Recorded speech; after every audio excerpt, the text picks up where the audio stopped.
کیا بنگلہ دیش کے محمد یونس ٹائپ کا بندہ پاکستان میں ہے؟ آخر کون ہے یہ ڈاکٹر یونس؟ بنگلہ دیش کے نوجوانوں نے عبوری حکومت کے لیے جس ایک آدمی کا مطالبہ یا یوں کہہ لیجئے کہ شرط رکھی ہے، اسی سے ان کی وطن سے محبت، ہوش مندی اور مستقبل سنوارنے کا عزم اور میرٹ کا انتخاب دکھائی دے رہا ہے۔ ڈاکٹر محمد یونس بنگلہ دیش میں موجود گرامین بینک کے بانی ہیں، جنہیں 2006 میں مائکرو فائنانس بینک کے ذریعے لوگوں کو غربت سے نکالنے پر نوبل انعام دیا گیا تھا۔ بات ہے 1972-73 کی، جب چٹاگانگ یونیورسٹی کے فائنانس ڈپارٹمنٹ کے پروفیسر محمد یونس نے غریب عوام خصوصاً خواتین کو خطہ غربت سے نکالنے کے لیے چھوٹے قرضوں مائکرو فائنانسنگ کا ایک اچھوتا پروجیکٹ پیش کیا۔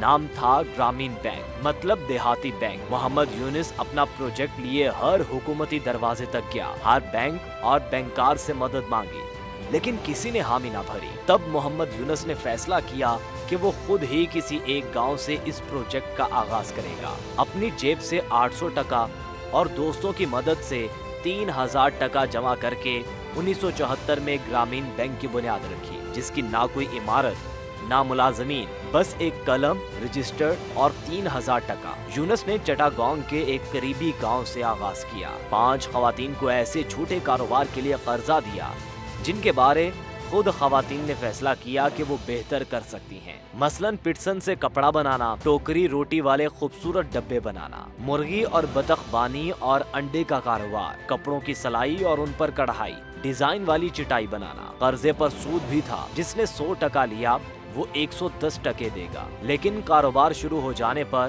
اور وہ بھی روزانہ کی بنیاد پر کم از کم 1 ٹکا روزانہ یا جو آسانی سے دے سکو۔ سائیکل پر ایک بینک آفیسر روزانہ ان خواتین کے گھر جاتا اور نہ صرف 1 ٹکا لے آتا بلکہ مال بیچنے میں ان کی مدد بھی کرتا۔ قرض پر سود دراصل اسی سائیکل والے بینک آفیسر کی تنخواہ تھی۔ جب اتنی رقم واپس آ جاتی کہ اگلے گھر کو قرضہ دیا جا سکے تو چھٹا گھر شامل ہو جاتا۔ اس طرح قرضے کے منتظر گھر بھی خیال رکھتے کہ پہلوں کے کاروبار کامیاب ہوں، بر وقت قرض واپس ملے تاکہ وہ بھی شامل ہو سکے۔ قرض کی شرائط بھی انوکھی تھی۔ قرض لینے والا بچوں خصوصاً بچیوں کو اسکول بھیجے گا، چھوٹی عمر کے بچوں کی شادی نہیں کرے گا، شادی پر جہیز لینے یا دینے والوں کا قرضہ منسوخ کر دیا جائے گا۔ قرض لینے والا 10 درخت لگائے گا جس میں پھلدار درخت بھی شامل ہوں۔ گھر، رسوئی اور باتھ روم کی صفائی لازم ہوگی، ہاتھ دھوئے بغیر کھانے نہیں کھائیں گے۔ خواتین ماہواری کے دوران صفائی کا خاص خیال رکھیں گے۔ عورت یا بچوں کو مار پیٹ کرنے والے مرد کو قرضہ نہیں ملے گا۔ محض 2 سال کے بعد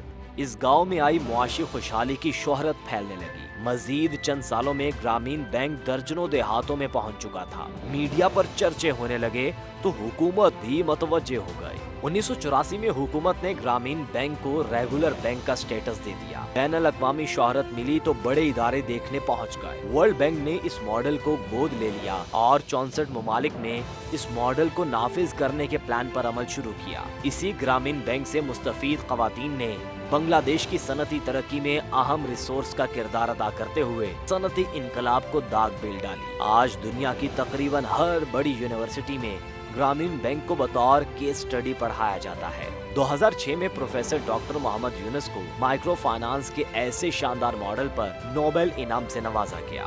ڈاکٹر یونس صرف گرامین بینک تک نہیں رکے، انہوں نے لگ بھگ 50 مزید ادارے اور صنعتیں بنگلہ دیش کا معاشی ستون بنائے۔ کیونکہ ڈاکٹر محمد یونس شیخ حسینہ کی پالیسی سے اختلاف رکھتے تھے تو شیخ حسینہ نے ڈاکٹر یونس کو بھی نہ بخشا۔ ان کے خلاف کیس بنائے گئے، ہراساں کیا گیا، جس پر ڈاکٹر یونس ملک چھوڑ گئے۔ آج بنگلہ دیش میں گرامین بینک کی 2656 برانچیں ہیں اور یہی ڈاکٹر محمد یونس آج کے بنگلہ دیشی یوتھ کی پہلی ترجیح ہے۔